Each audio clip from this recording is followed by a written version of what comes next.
India Legal presents Courts Roundup.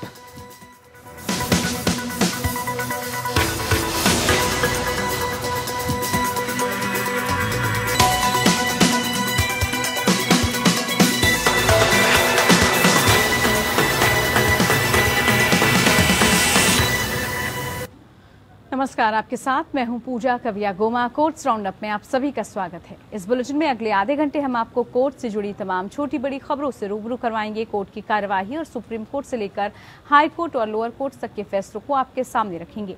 आगे बढ़ने से पहले डाल लेते एक नजर हेडलाइंस पर। मनी लॉन्ड्रिंग मामले में सत्येंद्र जैन को 9 जून तक ईडी की हिरासत। ईडी ने कहा सबूत और पूछताछ के लिए हिरासत चाहिए। जैन ने कहा हम कर रहे हैं जांच एजेंसी को सहयोग। निलंबित आईपीएस गुरजिंदर पाल सिंह को सुप्रीम कोर्ट से मिली राहत। हाई कोर्ट से मिली जमानत के खिलाफ छत्तीसगढ़ सरकार की याचिका को सर्वोच्च अदालत ने किया रद्द। कहा अधिकारियों के भी होते हैं संवैधानिक अधिकार।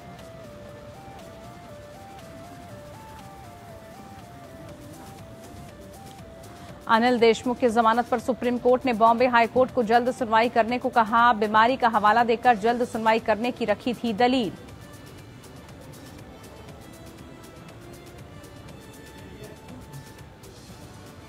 ज्ञानव्यापी मामले में वाराणसी जिला जज ने वादी महिलाओं की सर्वे रिपोर्ट लेने से किया इंकार। तस्वीरों के लीक होने की सीबीआई जांच की मांग की थी। अब 4 जुलाई को सुनवाई।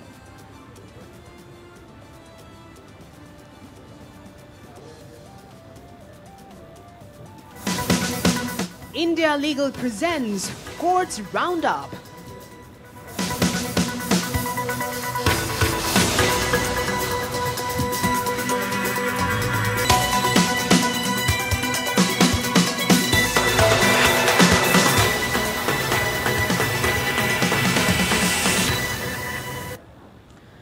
दिल्ली के मंत्री सत्येंद्र जैन को अदालत ने ईडी की कस्टडी में 9 जून तक के लिए भेज दिया है। सत्येंद्र जैन मनी लॉन्ड्रिंग मामले में गिरफ्तार किए गए हैं। दलील के दौरान ईडी की तरफ से सुनवाई करते हुए सॉलिसिटर जनरल तुषार मेहता ने कहा कि हवाला के जरिए रकम जुटाने के आरोप की पूछताछ के लिए कस्टडी की जरूरत है।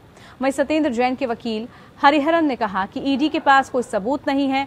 हम इस मामले में लगातार जांच एजेंसी को सहयोग कर रहे हैं।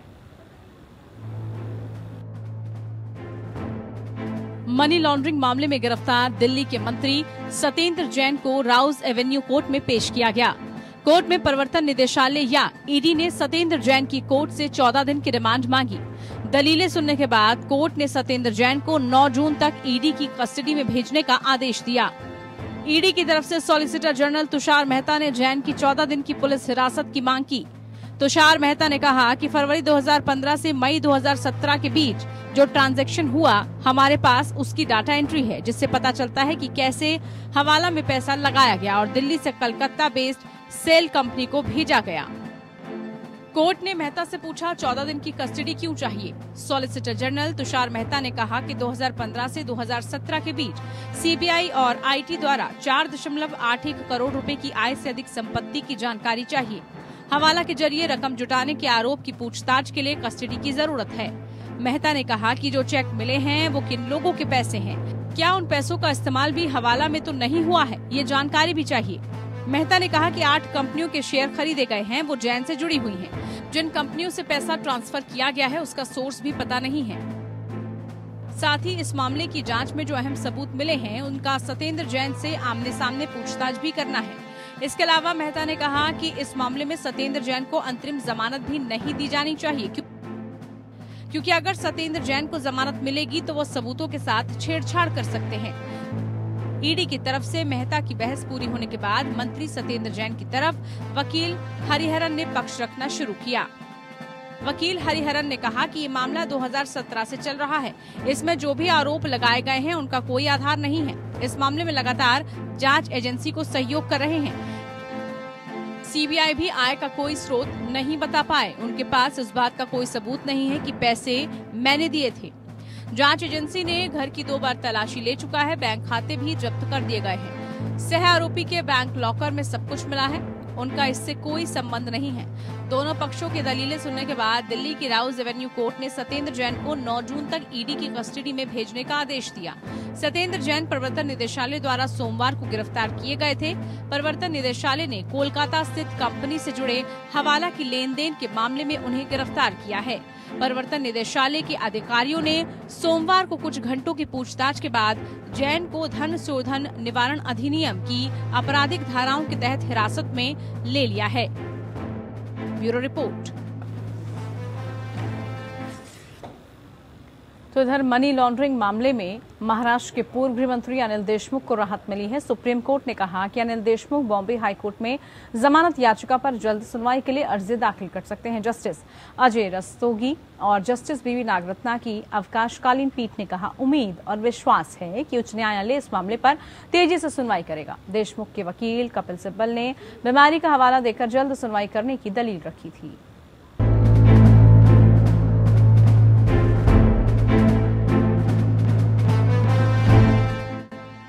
अनिल देशमुख जमानत मामले में सुप्रीम कोर्ट में सुनवाई हुई।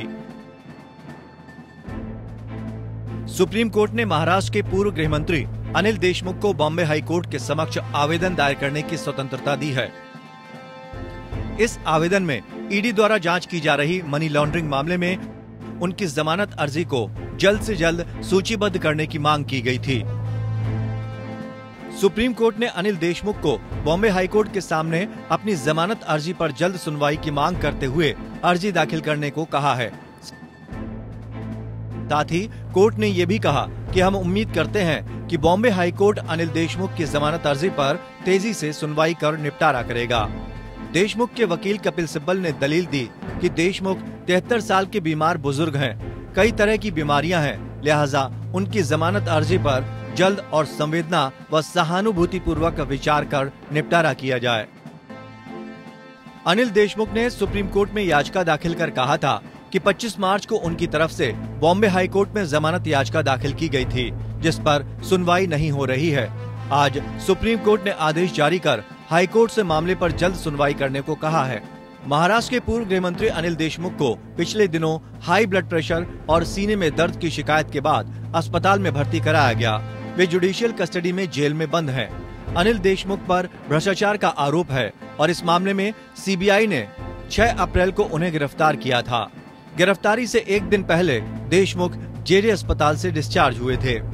बॉम्बे हाई कोर्ट ने अनिल देशमुख की याचिका पर सुनवाई से इनकार कर दिया था। जज ने कहा था कि याचिका दूसरी पीठ के सामने रखी जाए। देशमुख ने मुंबई सीबीआई अदालत और विशेष अदालत के मनी लॉन्ड्रिंग रोकथाम अधिनियम के तहत पारित 2 आदेशों को चुनौती दी थी, जिसमें अदालतों ने सीबीआई को उनकी हिरासत देने का आदेश दिया था। देशमुख ने विशेष सीबीआई अदालत के उस आदेश को चुनौती दी थी, जिसमें कथित भ्रष्टाचार के मामले में उनकी हिरासत की मांग वाले सीबीआई के आवेदन को अनुमति दी गई थी। देशमुख पर भ्रष्टाचार के आरोपों के तहत कार्रवाई की गई थी। बॉम्बे हाईकोर्ट के आदेश के मुताबिक सीबीआई ने उनके और अज्ञात आरोपियों के खिलाफ शिकायत दर्ज की थी। अभी सीबीआई की जांच चल ही रही थी कि ईडी ने देशमुख को मनी लॉन्ड्रिंग के आरोप में गिरफ्तार कर लिया। Bureau report. तो इधर ज्ञानव्यापी मामले में वाराणसी जिला जज ने वादी महिलाओं की सर्वे रिपोर्ट लेने से इनकार कर दिया। अब 4 जुलाई को सुनवाई होगी। काशी विश्वनाथ मंदिर ज्ञानव्यापी मस्जिद विवाद में वादी में से एक राखी सिंह ने ज्ञानव्यापी मस्जिद सर्वे वीडियो और तस्वीरों के लीक होने की सीबीआई जांच की मांग करते हुए वाराणसी जिला अदालत का रुख किया था। गौरतलब हो कि कल जिला अदालत ने 5 हिंदू महिला याचिकाकर्ताओं में से 4 को सर्वे फुटेज की सीलबंद प्रतियां इस शर्त पर दी थी कि वो सीडी में प्राप्त सामग्री को सार्वजनिक नहीं करेंगे। वादी राखी सिंह ने आरोप लगाया कि चारों वादी को सर्वे फुटेज वितरित करने के तुरंत बाद ये लीक हो गया और वीडियो कल विभिन्न समाचार चैनलों पर वायरल हो गया। इस पृष्ठभूमि में सिंह ने मामले की सीबीआई जांच की मांग की है। कोर्ट का 30 मई का आदेश एक चेतावनी के साथ आया था।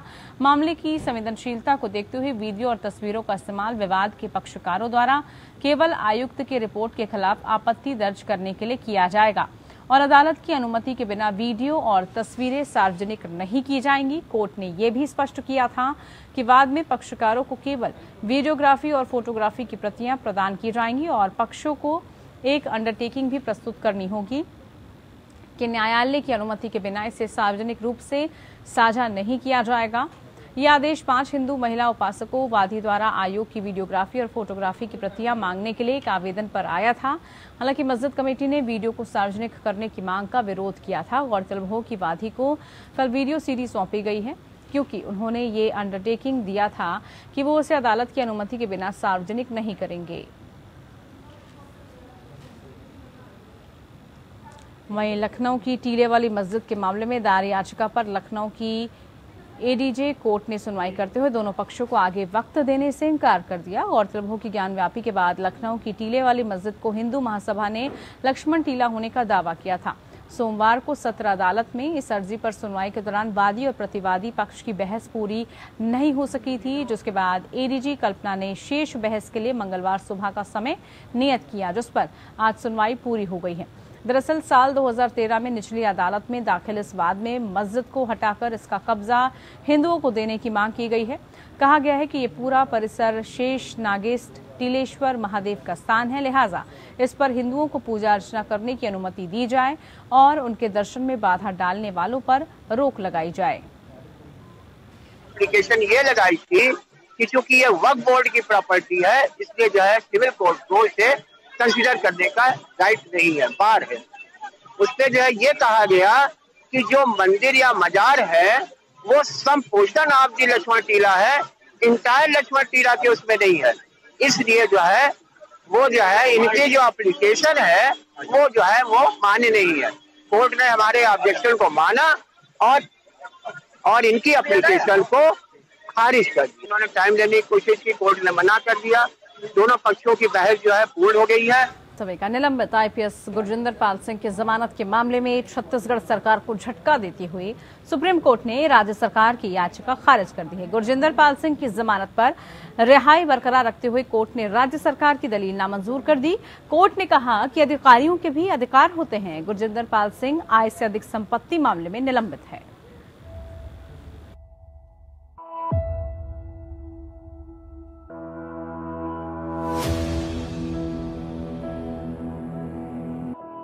आय से अधिक संपत्ति मामले में निलंबित वरिष्ठ आईपीएस अधिकारी गुरजिंदर पाल सिंह मामले में छत्तीसगढ़ सरकार को सुप्रीम कोर्ट से बड़ा झटका लगा है। हाईकोर्ट द्वारा दी गई जमानत के विरोध में डाली गई राज्य सरकार की याचिका को शीर्ष अदालत ने खारिज कर दिया है। कोर्ट ने कहा है कि एक उच्च पद पर बैठे अधिकारी को संविधान के तहत मिले उसके अधिकारों से वंचित नहीं किया जा सकता है।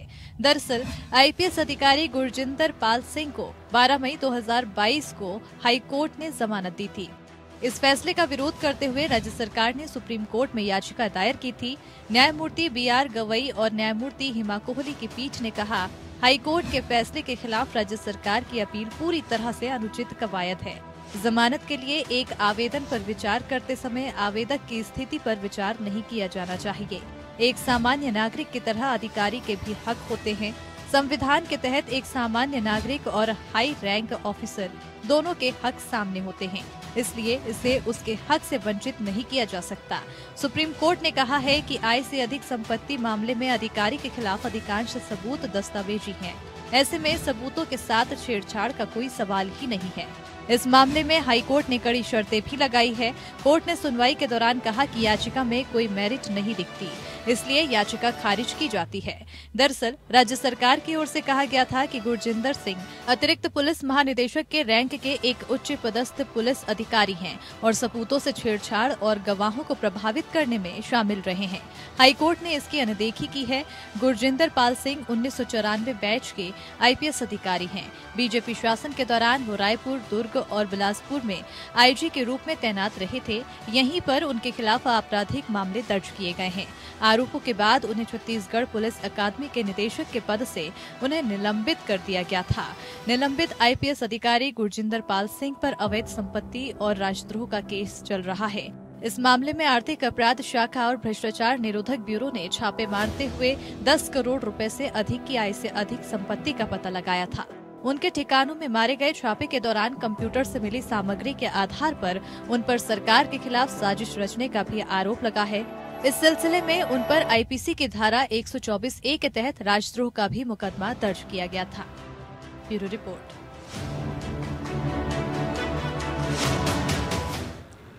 वहीं असम में राज्य सरकार द्वारा वित्त पोषित मदरसों पर लगाए गए प्रतिबंध को बरकरार रखने के आदेश को सुप्रीम कोर्ट में चुनौती दे दी गई है। सुप्रीम कोर्ट में दायर एक याचिका दाखिल कर गुवाहाटी हाईकोर्ट के आदेश को चुनौती दी गई है, जिसमें गुवाहाटी हाईकोर्ट ने राज्य द्वारा वित्त पोषित मदरसों पर प्रतिबंध लगाने वाले राज्य सरकार के आदेश को बरकरार रखा था। अपील एक मोहम्मद इमाद उद्दीन बरमुया द्वारा दायर की गई थी, जिसमें कहा गया था कि उच्च न्यायालय की ये टिप्पणी गलत है कि मदरसे सरकारी स्कूल हैं और संविधान के अनुच्छेद 28 से प्रभावित होते हैं, इसलिए इन्हें धार्मिक शिक्षा प्रदान करने की अनुमति दी जाती है। अधिनियम ने 2 कानूनों को निरस्त कर दिया था, असम मदरसा शिक्षा प्रांतीयकरण अधिनियम 1995 और असम मदरसा शिक्षा, जिसमें कर्मचारियों की सेवाओं का प्रांतीयकरण और मदरसा शैक्षणिक संस्थानों का पुनर्गठन अधिनियम 2018। याचिकाकर्ताओं ने उच्च न्यायालय के समक्ष दलील दी थी कि अधिनियम द्वारा अल्पसंख्यक संस्थानों को सरकारी संस्थाओं में बदलना संविधान के अनुच्छेद 14, 21, 25, 26, 29 और 30 के तहत उनके मौलिक अधिकारों का हनन है। हालांकि उच्च न्यायालय ने 4 फरवरी को कहा था कि याचिकाकर्ताओं का यह दावा है कि सरकार द्वारा वित्त पोषित मदरसे अल्पसंख्यक समुदाय द्वारा स्थापित और प्रशासित अल्पसंख्यक संस्थान है। एक ऐसा दावा है जिसका कोई आधार नहीं है। कोर्ट ने कहा था कि क्योंकि इन शिक्षण संस्थानों के सभी शिक्षण और गैर शिक्षण कर्मचारी सरकारी कर्मचारी हैं, इसलिए राज्य के मदरसों को अल्पसंख्यक संस्थानों द्वारा स्थापित या संचालित नहीं कहा जा सकता है। सुप्रीम कोर्ट के समक्ष अपील में कहा गया कि असम मदरसा शिक्षा अधिनियम 1995, जिसे 2020 अधिनियम द्वारा निरस्त कर दिया गया था, केवल वेतन का भुगतान करने के लिए राज्य के उपक्रम तक ही सीमित है।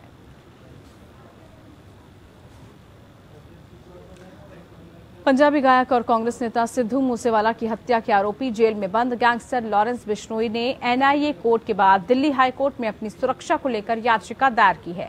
उसने हाई कोर्ट से मांग की है कि पंजाब पुलिस उसका एनकाउंटर कर सकती है, ऐसे में उसे सुरक्षा प्रदान की जाए और पंजाब पुलिस को उसे ना सौंपा जाए। दिल्ली की तिहाड़ जेल में बंद गैंगस्टर लॉरेंस बिश्नोई ने अपनी जान को खतरा बताते हुए हाईकोर्ट में याचिका दायर की है। बिश्नोई ने कहा कि उसे सिद्धू मूसेवाला की हत्या के मामले में फंसाया जा रहा है। यदि उसे पंजाब में पूछताछ के लिए ले जाया जाता है तो प्रतिद्वंदी गिरोह उसकी हत्या कर सकता है। ऐसे में उससे तिहाड़ जेल में ही पूछताछ की जाए। यदि वारंट के आधार पर पंजाब ले जाया जाता है तो उसकी सुरक्षा के पुख्ता प्रबंध करने का निर्देश दिया जाए। साथ ही बिश्नोई ने अपनी सुरक्षा बढ़ाने की भी मांग की है। याचिका में बिश्नोई ने कहा कि पंजाब पुलिस द्वारा उसके फर्जी एनकाउंटर की भी आशंका है। बिश्नोई ने पहले एनआईए कोर्ट में अपने फर्जी एनकाउंटर की आशंका को लेकर याचिका दायर की थी, लेकिन अदालत ने कोई आदेश देने से इनकार कर दिया था। हाईकोर्ट में दायर याचिका में बिश्नोई की तरफ से कहा गया कि फिलहाल उसकी कस्टडी पंजाब या किसी दूसरे राज्य की पुलिस को नहीं दी जाए। विशेष न्यायाधीश प्रवीण सिंह ने कहा था कि आरोपी के पास अदालत के समक्ष आवेदन दायर करने का कोई आधार नहीं है। दूसरे राज्य की पुलिस को उसकी फिजिकल कस्टडी देने की जरूरत नहीं है। पुलिस उससे जेल में भी पूछताछ कर सकती है। लॉरेंस बिश्नोई के वकील विशाल चोपड़ा के जरिए दायर याचिका में कहा गया कि लॉरेंस बिश्नोई, काला जठेड़ी, काला राणा, संपत नेहरा आदि के खिलाफ दिल्ली पुलिस स्पेशल सेल में मकोका के तहत मामला दर्ज किया हुआ है, जो 1 साल से चल रहा है।